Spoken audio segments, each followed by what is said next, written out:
여러분 안녕하세요. 우리 모의고사 해설 2회 해설 강의 시작해 보도록 하겠습니다. 바로 문제 보도록 할게요. 심장 판막의 운동 상태를 알 수 있고 움직이는 반사체의 거리를 시간적 변화로 표시하는 방법을 물어보고 있어요. 기본적으로 이제 심장 판막 그리고 운동이란 표현 나오게 되면 M모드와 관련된 내용이다라고 우선적으로 떠올려 보시면 되겠습니다.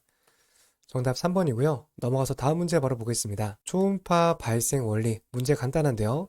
정답은 3번에 있는 앞전 효과예요.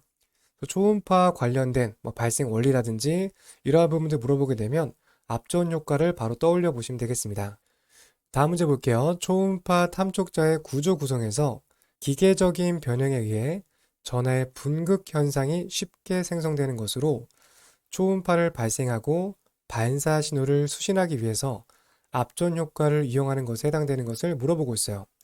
또 문제가 좀 길긴 한데요. 쉽게 얘기해서 이러한 앞전 효과와 관련된 탐촉자의 구조를 물어보고 있습니다. 탐촉자의 가장 앞쪽에는 결합층이 있고요. 그 뒤쪽에는 앞전 소자가 있어요. 가장 뒤쪽에는 흡입증이 위치하고 있는데요. 여기서 앞전 효과와 관련되는 이러한 효과를 만드는 것은 가운데 있는 앞전 물질이겠죠. 정답 3번 체크하시면 되겠습니다. 다음 문제 보도록 할게요. 초음파 진단 장치에서 수신된 전기적인 신호를 증폭시키고 전반적인 휘도를 보정해주기 위한 조절기를 물어보고 있어요. 중요한 포인트는 신호 증폭과 두 번째 전반적인 휘도 보정이에요. 이 내용 바탕으로 해보면 4번에 있는 개인 조절을 정답으로 볼 수 있겠죠. 만약 문제에서 전반적이지 아니라 깊이에 따른 보상이라고 했다면 3번이 정답으로 될 수 있겠습니다. 두 가지 차이점만 잘 기억하시면 될 것 같습니다. 다음 문제 보도록 할게요. 초음파 정도 관리에서 초음파 진행 방향에 앞뒤로 나란히 인접해 있는 서로 다른 두 물체를 구별할 수 있는 능력을 물어보고 있어요. 첫 번째 중요한 포인트, 앞뒤로 나란히 인접한 상태입니다. 그래서 초음파 진행 방향에서 앞뒤로 있는 구조물, 이 두 가지는 같은 축상에 있는 상태잖아요. 이런 것들을 잘 분간할 수 있는지 분해능을 평가하는 항목이기 때문에 같은 축에 있는 축분해능 1번을 정답으로 보시면 되겠습니다. 이것과 대조적으로 만약 문제에서 양 옆으로 사이드 바이 사이드 양 옆쪽에 있는 부분들을 분간하는 이러한 표현이 나오게 되면 이번에 있는 측 분해능과 연관되는 내용이다라고 분리해서 봐두시면 되겠습니다. 네, 다음 문제 보도록 할게요. 도플러 초음파 검사에 대한 설명으로 옳은 것을 물어보고 있어요. 도플러의 주파수는 혈류 속도에 반비례한다. 틀린 보기고요. 서로 비례하는 관계입니다. 도플러 공식 간단하게 보게 되면 EFV 코사인 세타, 밑에는 음속이에요.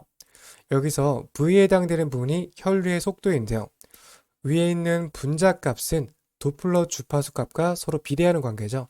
그래서 두 가지는 서로 비례하는 관계라고 보시면 되겠습니다. 다음 도플러 각도는 70도 이상에서 오차가 더욱더 많이 발생하게 되고요.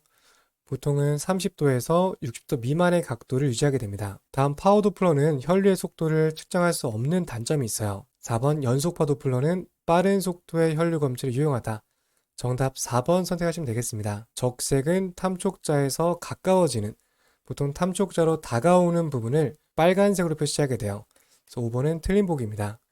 도플러에 관련된 문제에 출제가 잘 되기 때문에 해당된 내용들 잘 정리해 두시면 되겠습니다.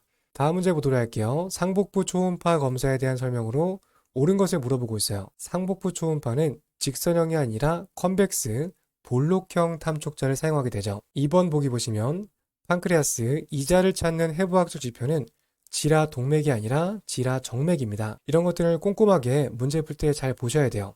2번 틀린 보기고요. 지라 검사를 위해서는 왼쪽 갈비뼈 사이를 주사한다. 정답 3번 선택하시면 되겠습니다. 해부학적 위치를 봤을 때 간은 오른쪽에 위치하게 되고 지라는 왼쪽에 위치하게 돼요. 초음파 검사 진행할 때는 왼쪽 늑골 사이로 탐촉자를 위치해서 검사해야 하지만 여기는 스플리는 구조물, 지라 쪽을 잘 검사할 수 있습니다. 4번 복부 초음파 검사 진행할 때는 저주파수를 사용해야 되겠고요. 5번 간의 왼쪽을 검사할 때는 숨을 뱉는 것이 아니라 최대한 들여 마신 상태로 검사를 진행해야 돼요. 정답 3번 체크하고 넘어가 보도록 하겠습니다. 다음 40번 문제 보도록 할게요. 초음파 검사 시 물을 마시고 검사할 때 방광이 충반해서 음향창 역할을 하는 장기를 물어보고 있습니다. 간단한 문제죠. 정답 4번에 있는 전립선을 정답으로 보시면 되겠습니다. 다음 문제 보시면 유방 초음파에 관한 설명으로 옳은 것을 물어보고 있어요. 복부 초음파랑 다르게 선형 탐촉자, 직선형 탐촉자로 검사가 진행이 되고요. 고주파수를 사용해야 됩니다. 1번과 4번 틀렸고요. 검사 시 전처치로 금식이 필요하다. 유방 초음파는 금식과는 관계가 없어요. 3번 생리가 시작되고 3일에서 4일에 초음파 검사한다. 오히려 생리가 종료된 다음에 생리가 시작됐을 때는 호르몬 작용이 활발한 상태이기 때문에 생리가 다 끝나고 난 다음에 보통 일주일 뒤에 검사하는 게 일반적입니다. 5번 유방에 물혹이 있는 경우에는 후방음향 증강이 나타날 수 있습니다. 정답은 5번을 정답으로 봐두시면 되겠습니다. 다음 42번 문제 보도록 할게요. 산과 초음파 검사에서 임신주 측정 방법 중에서 임신 6주에서 12주 사이에 측정하는 것에 해당되는 것을 물어보고 있어요. 정답은 4번에 있는 머리 엉덩이 길이 CRL을 정답으로 보시면 되겠습니다. 다음 넘어가서 3교시 실기 문제 보도록 할게요. 19번 문제 보시면 고령 환자에서 화살표한 측정 부위의 정상 두께를 물어보고 있습니다. 우선 화살표한 부위가 어떤 건지 알아야겠죠? 여기 있는 부분은 포탈 베인이고요. 화살표한 부위는 커먼 바일 덕트예요. 총담관이고요. 총담관의 정상인의 정상 두께는 보통 6mm 이하까지 정상으로 보고 있고요. 그래서 고령 환자 같은 경우는 정상적으로 보더라도 정상으로 보고 있어요. 그래서 중요한 포인트는 영상을 보고 해당 부위가 커먼 바일 덕트, 총담관인 것을 우선적으로 보셔야 되고요. 정상인에서는 6mm 미만, 고령에서는 8mm 미만까지를 정상으로 본다는 점 같이 봐두시면 되겠습니다. 다음 문제 보도록 할게요. 그림 20에서 보이는 장기의 정상성인 초음파상의 크기를 물어보고 있어요. 지금 영상에서는 지라죠. 비장의 초음파 영상이 보여지고 있는데 여기서부터 여기까지의 길이를 측정해서 지라가 커져 있는지 아니면 작아져 있는지를 평가하게 돼요. 보통 이제 정상적인 성인의 크기는 12cm 이하까지를 정상으로 보고 있고요. 이 값보다 커진 경우에는 지라가 커져 있다라고 평가하게 되겠습니다. 다음 문제 보도록 할게요. 그림이 주어져 있고요. 태령의 측정 부위를 물어보고 있어요. 지금 봤을 때는 이제 임신 초기의 상태로 보여지고 있는데요. 임신 초기에서는 머리 엉덩이 길이 4번에 있는 CRL을 주로 측정한다라고 보시면 되겠습니다. 나머지 부분들은 조금 더 시간이 지난 다음에 어느 정도 태아의 모습이 형성된 다음에 평가하는 항목들이거든요. 상대적으로 임신 초기에 머리 엉덩이 길이를 측정하는 것이 그림과 해당되는 내용이다라고 설명드릴 수 있겠습니다. 넘어가서 다음 문제 보도록 할게요. 그림에서 화살표 부위의 정상 두께를 물어보고 있어요. 우선은 여기 있는 부분들은 경동맥, 목동맥 구조물이고요.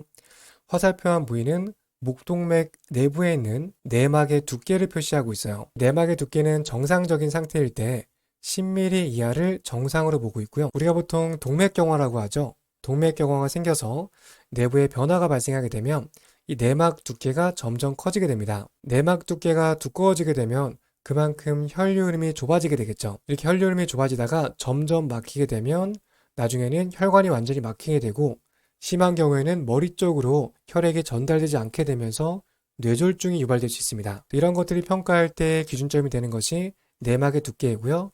정상의 두께는 10mm 이하를 정상으로 보고 있습니다. 넘어가서 다음 문제 보도록 할게요. 초음파 영상 주어져 있고요. 23회 검사 목적 부위를 물어보고 있어요.